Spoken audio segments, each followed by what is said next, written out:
시청자 여러분 안녕하십니까? VOA 뉴스투데이 시작합니다. 이 북한의 사이버 군사 역량이 거의 미국과 비슷한 수준에 도달했다는 전문가들의 분석이 나왔습니다. 북한이 이런 자신들의 사이버 역량을 실험하기 위해 한국을 표적 삼고 있다는 지적도 제기됐습니다. 김칸희 기자가 보도합니다. 워싱턴 내 싱크탱크 민주주의 수호재단이 주최한 미국의 외교 정책과 글로벌 위협 관련 토론회에서 북한의 사이버 군사 역량은 미국의 사이버 군사 역량과 거의 비슷한 수준에 이르렀다는 분석이 나왔습니다. 딕 체니 전 부통령을 보좌했던 민주주의 수호재단의 사만다 라비치 연구원은 이런 역량을 갖춘 북한이 이제는 한국을 사이버 공격의 실험 대상으로 삼고 있다고 밝혔습니다. It is a way to try to level the playing fields to a certain extent between North Korea and other nations. South Korea is a testbed for a lot of what North Korea then tries around the world. 라비치 연구원은 또 북한은 경제 등 다른 분야보다 사이버 분야에서 우위에 설 수 있다고 믿기 때문에 해킹을 통한 금융범죄를 저지르면서 사이버 분야에 집중하고 있다고 지적했습니다. The North Koreans see this as, in some ways, a comparative advantage for them. It is because it's a way to steal money to support the regime. 사이버 전문가인 브랜든 발레리아노 미 해병대학 교수는 북한은 컴퓨터 전문가들을 해외 파견하고 있다고 지적했습니다.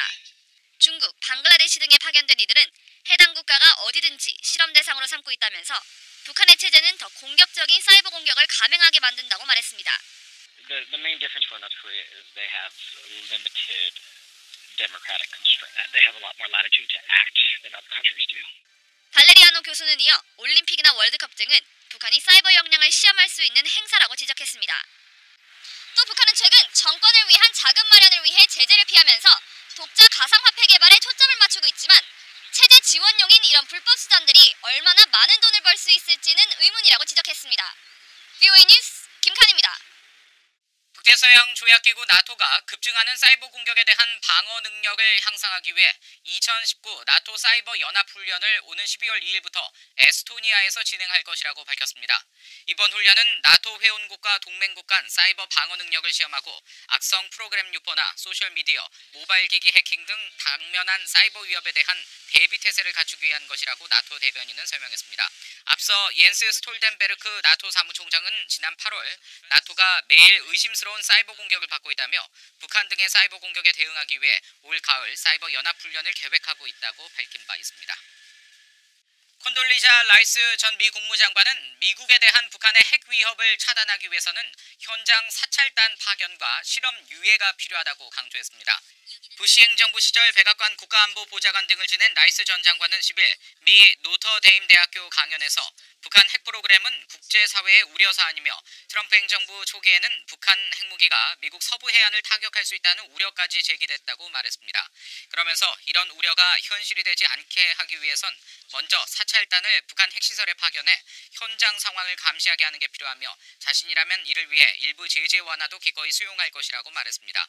또 핵무기 기술은 점진적으로 발전하기보단 계속 실패하다가도 어느 한순간 성공할 수 있는 성질이라며 실험 유예를 통해 북한이 미국을 위협하는 핵무기를 갖지 못하게 할 수 있다고 주장했습니다. 국제사회는 북한의 핵 개발뿐 아니라 인권 유린에 대해서도 추가 제재를 가해야 한다고 전 국무부 고위관리가 말했습니다. 또 트럼프 대통령은 비핵화 합의에 대한 열망 때문에 인권 문제는 소극적인 태도를 취하고 있다고 지적했습니다. 김영교 기자가 보도합니다. 데이비드 크레이머 전 국무부 민주주의 인권 노동 담당 차관보는 최근 VOA에 북한 인권 상황에 대한 트럼프 행정부의 침묵을 우려한다고 밝혔습니다. 취임 초기 북한 인권 상황을 거침없이 지적하던 태도가 지난 6월 싱가포르 미북 정상회담 이후 달라졌다고 지적했습니다. The president was bashing North Korea for its atrocious human rights record. That seems to have gone away ever since his meeting with Kim starting in the summer of 2018. 크레이머 전 차관보는 북한 주민들은 자신의 생각을 마음대로 말할 수 없고 선전에 의해 세뇌당하는 상황에 놓일 정도로 세계에서 가장 억압적인 나라라고 지적했습니다. 그런 국가의 지도자를 트럼프 대통령이 위대한 지도자라며 치켜세우는 건 기이한 일이라고 비판했습니다. 다만 트럼프 대통령이 북한 인권에 침묵하는 건 비핵화 합의를 이끌어내기 위한 의도라고 진단했습니다. The president clearly is eager to reach a denuclearization agreement with Kim. He believes very firmly in establishing this personal rapport with other leaders. 크레이머 전 차관보는 국제사회가 인권 탄압과 관련해 북한을 제재하며 압박하고 있지만 추가 제재가 필요하다고 지적했습니다. 또 미국 정부가 북한의 비핵화를 추구함과 동시에 북한 정권이 일상적으로 자행하는 인권 유린에 대해서 강하게 문제 제기를 해야 한다고 말했습니다.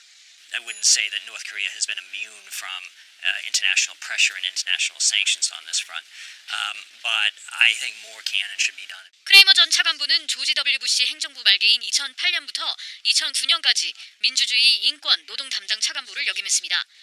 대북 제재 필요성을 거듭 밝힌 크레이머 전 차관보는 북한 정권이 인권 유린을 일상적으로 자행하고 있다면서 미국 정부는 이 문제를 반드시 제기해야 한다고 강조했습니다.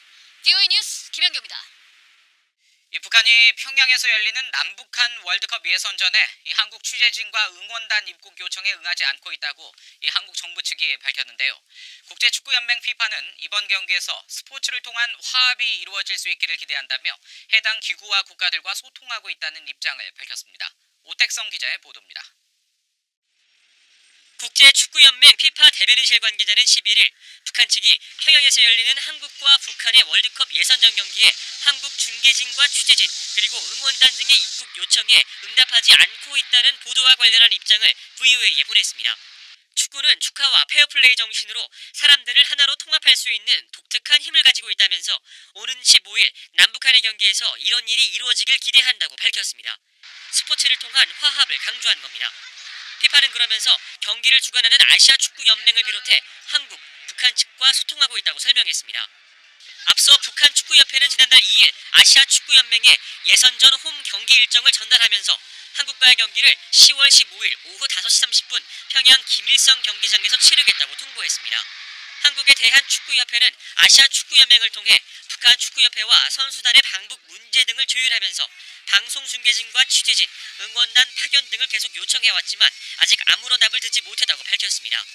한국통일부는 11일 정례 브리핑을 통해 한국 취재진 등의 방북이 쉽지 않을 것으로 내다봤습니다. 정부는 그동안 이제 북측의 그 재반 문제에 관련해서 의사를 다각도로 타진하였으나 현재까지 북측으로부터 아무런 회신을 받지 못하였습니다. 그리고 이렇게 회신이 없었던 점에 대해서 좀 아쉽게 생각하고 있습니다. 북한 입국이 허용된 한국 선수단은 중국 베이징을 경유하는 경로로 14일 평양에 들어갈 것으로 알려졌습니다. 이런 가운데 한국 언론들은 대한축구협회가 북한 방문 때 가져갈 물품 목록을 통일부에 제출했으며 미국 독자 제재 저촉 물품에 대한 협의를 마쳤다고 보도했습니다. VOA 뉴스 오택성입니다. 미 의회 조사국이 미국의 가장 위협이 되는 탄도미사일을 보유한 나라로 북한과 이란, 중국을 지목했습니다. 의회 조사국은 지난 9일 갱신한 탄도미사일 방어 보고서에서 미국의 가장 우려되는 탄도미사일 위협은 주로 북한과 이란, 중국의 단거리 탄도미사일과 준중거리 탄도미사일 전력, 또 발달하고 있는 북한의 대륙간 탄도미사일 ICBM 능력이라고 밝혔습니다. 그러면서 북한은 한국 전역을 사정권에 두는 단거리 탄도미사일 수백 기와 일본과 지역 내 미군 기지에 도달할 수 있는 준중거리 탄도미사일 수십 기를 보유하고 있을 것으로 추정된다고 설명했습니다. 또 북한은 핵탄두로 미국 본토를 타격할 수 있는 ICBM을 개발하고 있다면서 북한이 몇 차례 핵실험을 했지만 탄도미사일에 핵탄두를 장착했는지는 명확하지 않다고 덧붙였습니다. 북한의 탄도미사일 시험 발사가 계속되고 있는 가운데 일본 정부가 1년 3개월 만에 방위성 부지에 지대공 유도미사일 패트리엇 팩3를 다시 배치한 것으로 전해졌습니다. 일본 언론은 11일 일본 방위성이 대기권에서 탄도미사일을 요격하는 시스템인 팩3를 지난해 7월 철수한 이후 최근 도쿄 방위성 부지 내에 다시 전개했다고 보도했습니다. 다만 패트리엇 배치 목적이 훈련인지 구체적인 운용 방안에 대해서는 방위성이 공개하지 않았다고 전했습니다. 이와 함께 일본 군 당국은 해상 배치형 요격 미사일을 탑재한 해상 자위대 이지스함의 경계를 상향 조정해 동해 일본해를 향한 미사일 발사에 대비하고 있는 것으로 알려졌습니다. 이상으로 VOA 뉴스투데이 마칩니다. 함께해 주신 여러분 고맙습니다.